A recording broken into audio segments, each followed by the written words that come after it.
Menyusul tertangkapnya Peggy Setiawan alias Peron yang menjadi target operasi polisi dalam kasus pembunuhan Vina dan Eki di Cirebon, Jawa Barat, muncul beberapa pengakuan yang mengejutkan. Seperti apa ceritanya? Saya Yohana Gabriela akan menelusurinya secara mendalam. Saya kalau jangan di sini ada anak-anak saya loh banyak kecil-kecil. Saya udah tahu nggak dengan berita-berita bapak nanti tolong nggak? Jangan sampai dapat rumah saya.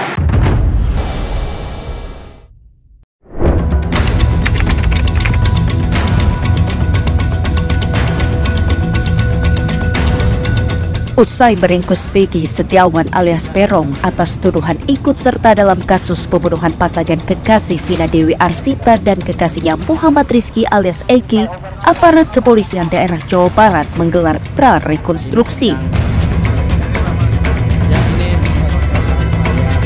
Prarekonstruksi digelar di 6 titik, diantaranya di flyover Talun, lokasi eksekusi di Gang Bakti 1, Jalan Saladara, Kelurahan Karangmulya, Kecamatan Kesambi, Kota Cirebon, warung tempat para pelaku biasa kumpul, serta di cucian mobil yang juga berlokasi di Jalan Saladara.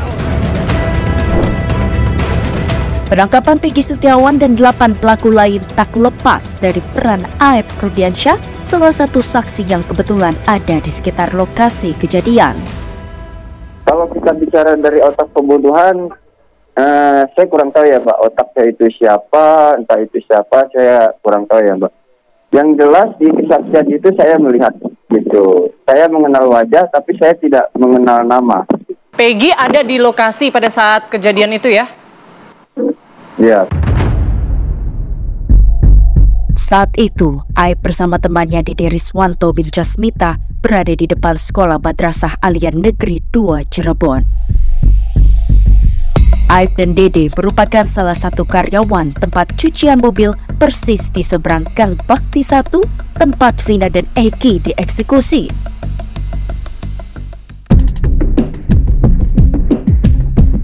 Pihak Peggy Setiawan alias Peron melawan atas kesaksian Aep yang tidak pernah diungkapkannya di dalam persidangan.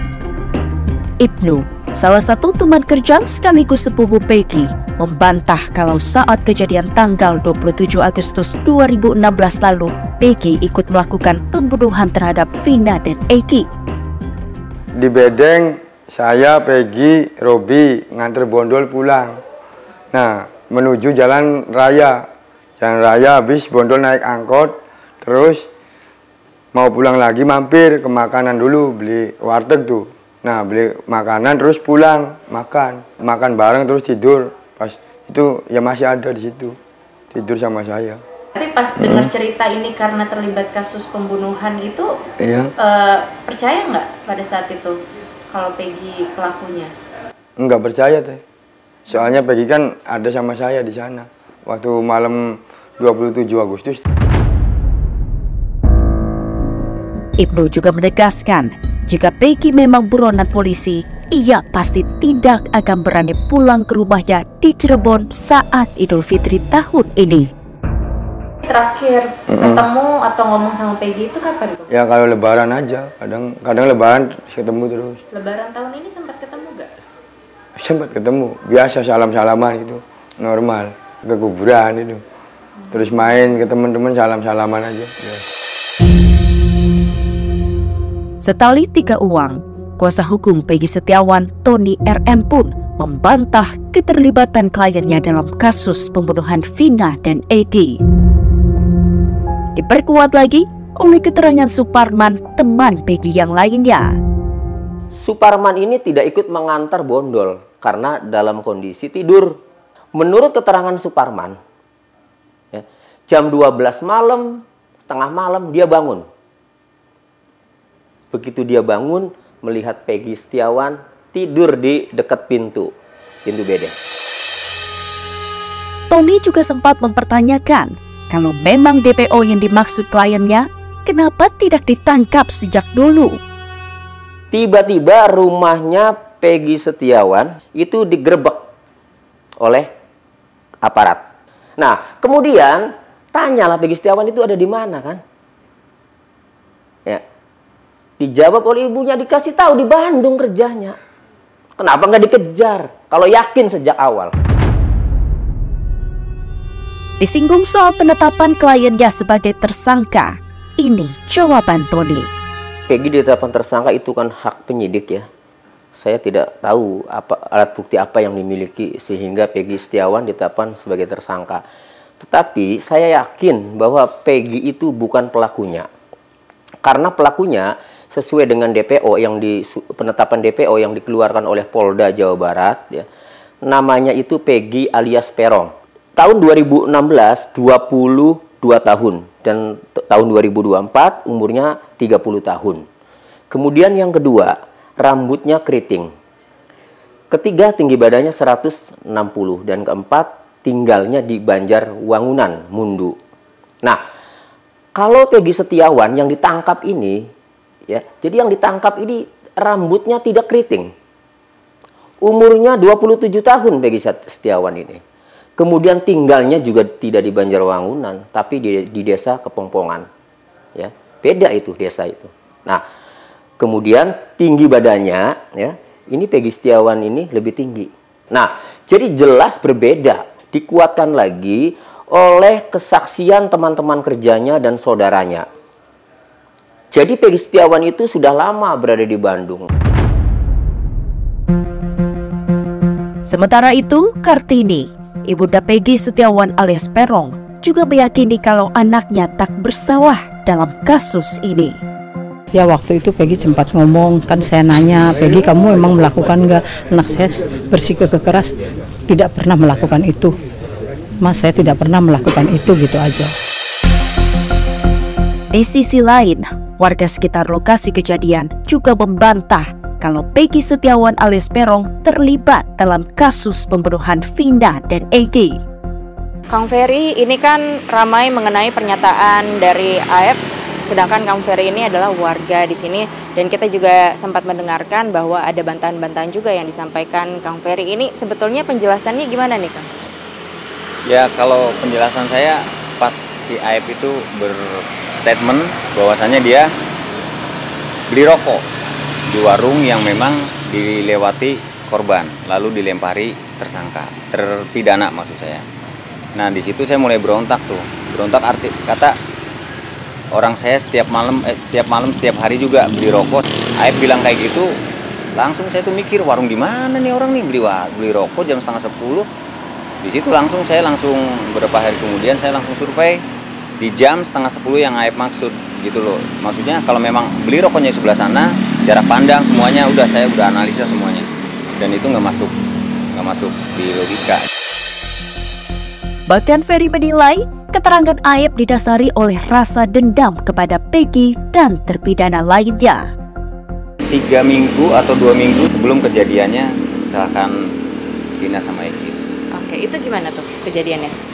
Jadi si Aib itu yang di keterangannya itu pengakuannya, bener nggak kamu bawa perempuan? Itu bener, teman saya anak pang, kata si Aib itu bener.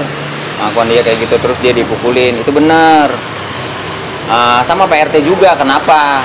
Karena pas digrebek itu ditanyain bahwa perempuan nggak ada, ngotot nggak ada perempuannya. Setelah diperiksa ada.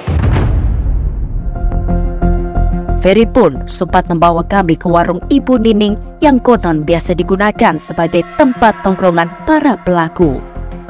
Karena kan mereka suka gitar-gitaran, jadi bukan gaduh berisik tapi gaduh gitaran. Duduknya biasa di sekitar sini. Jadi gini, rumah Ibu Nini ini, jadi kalau udah habis isya kan, kalau jam 9 mah udah tidur, kita pengen beli rokok tuh diketok gitu tuh. Ini nih kalau bisa dibilang mah kantin belakang sekolah. Makanya ini kan sekolah SMP Negeri 11-nya. Ini kantin belakangnya ini. Jadi jualan juga nggak jualan banyak, Indomie goreng, rokok ketengan, sama es. Kasus terbunuhnya Vina dan Egy pada 2016 lalu semakin runyam. Muncul pengakuan selanjutnya dari seorang yang bernama Mel yang mengaku melihat peristiwa pembunuhan Vina dan Egy. Kalau saya masalah Mel mau siapa, saya nggak mau komen. Karena apa? Itu nggak pernah ada di dalam persidangan.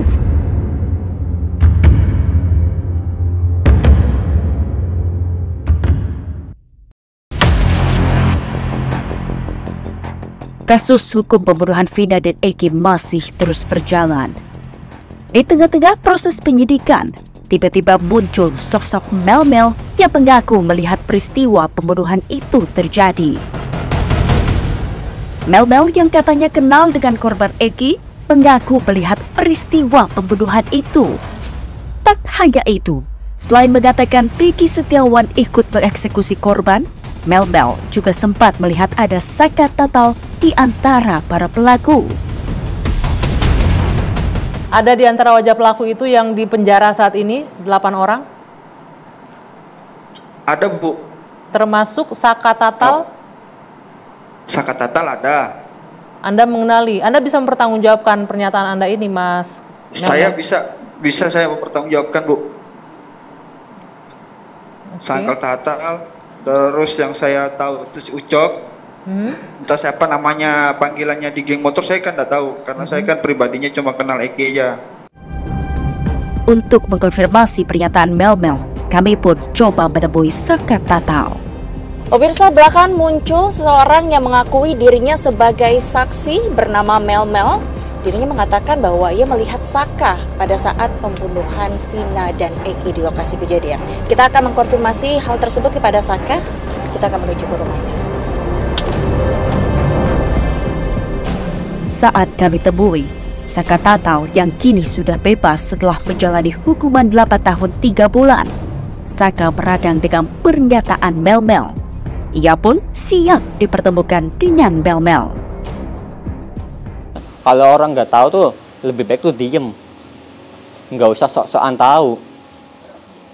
Yang alamin ini fakta, kenyataan yang saya alamin, bukan rekayasa. Ya, karena pada saat itu, malam itu Saka ada di rumah sama paman saya, di rumah paman saya yang bernama Sadikun. Tapi kenal nggak sama Mel-Mel itu? Nggak kenal.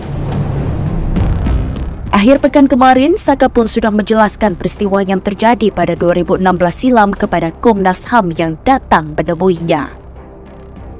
Bahas menanyakan tentang Saka yang waktu di tahun 2016, waktu di malam Pajatan itu Saka ada di mana dan penangkapan ada di mana. Menanyakan itu. Cuma 2 itu aja berarti.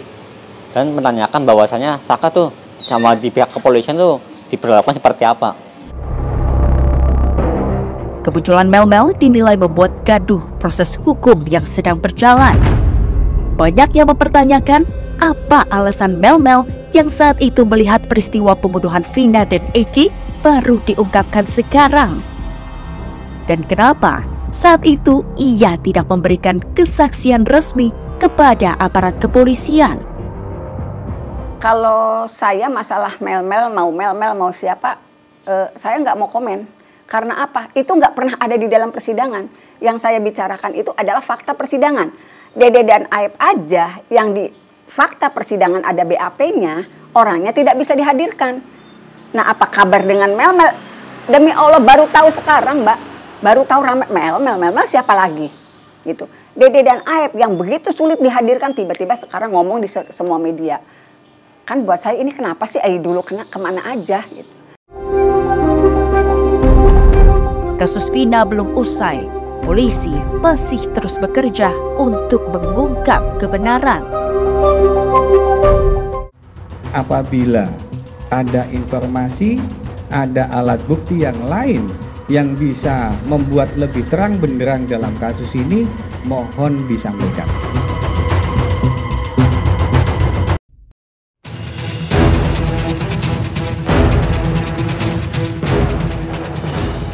Kasus pembunuhan terhadap Vina dan Eki yang terjadi pada Agustus 2016 silam terus menyita perhatian publik. Dari berita acara pemeriksaan yang sempat kami baca, ada 4 orang yang masuk dalam daftar pencarian orang atau DPO. Mereka adalah Andika yang pada tahun 2016 berusia 23 tahun, Andi 23 tahun, kemudian Dani 20 tahun, serta Peggy alias Perong 22 tahun. Keempatnya merupakan warga desa Pencerwangunan, Kabupaten Cirebon. Namun, dalam pernyataan terakhirnya, polisi menyebut DPO yang terlibat kasus pembunuhan ini hanya 1, yaitu Peggy alias Perong. Dengan demikian, seluruh pelaku pembunuh Vina dan Eki sudah tertangkap semua. Terkait dengan kasus Vina, Polda Jabar sudah bekerja keras untuk bisa melaksanakan kegiatan penyidikan lanjutan tentang kasus tersebut, dan sempat dirilis oleh Kabitumas Polda Jabar bahwa tersangka sudah, salah satu DPO sudah diamankan. Apabila ada informasi, ada alat bukti yang lain yang bisa membuat lebih terang benderang dalam kasus ini, mohon disampaikan. Itu artinya bahwa kita membuka diri apabila memang ada informasi dan alat bukti lain yang bisa diberikan kepada kepolisian sebagai informasi tambahan untuk mengungkap kasus ini. Untuk memperjelas kasus terbunuhnya Vina dan Eki, kami coba menyambangi kediaman Ibtu Rudiana yang tak lain adalah ayah dari korban Eki.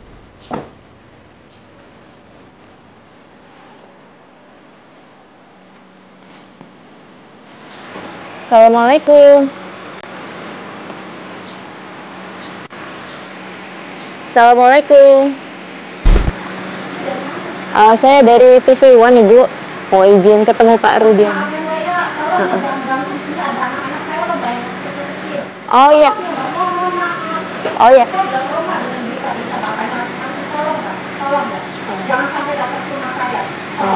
Boleh saya. Boleh izin di luar, Ibu, mungkin sebentar.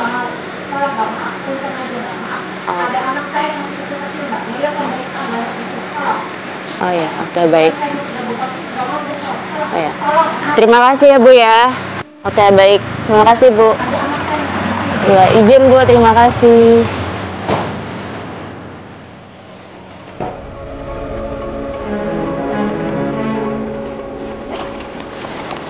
Pemirsa, baru saja jadi kita mengunjungi rumah Bapak Rudiana yang juga sebetulnya menjadi salah satu keluarga korban, yaitu korban Eki. Dan tadi kami sudah berusaha mendatangi rumah, memang kondisinya untuk pintu di dalam ini terbuka. Lalu ketika ditanya, ada seorang wanita yang menanyakan dari siapa, dan ketika kami memperkenalkan identitas kami dari TV One, mereka pun langsung menolak.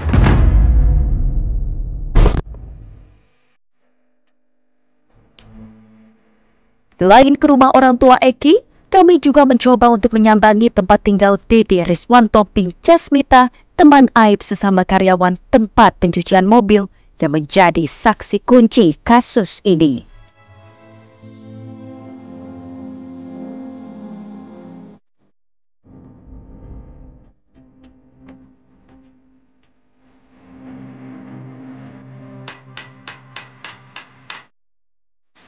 Permisi, Assalamualaikum.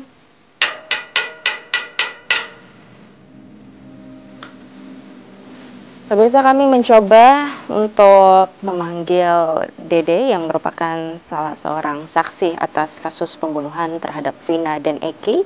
Namun nampaknya belum ada jawaban atau sepertinya rumahnya kosong. Sayangnya, kami tak berhasil menemui Rudiana dan Dede.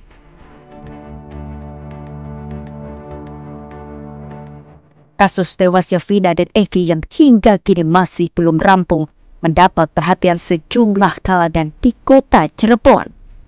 Sebagai rasa simpati, hari ini pegiat sosial dan masyarakat Cirebon melakukan tabur bunga di lokasi kejadian tempat jenazah Vina dan Eki ditemukan. Kita harapkan bahwa pihak kepolisian dapat mengusut tuntas kasus ini. Saya Yona Gabriela, saksikan Penyikap Tabir pekan depan.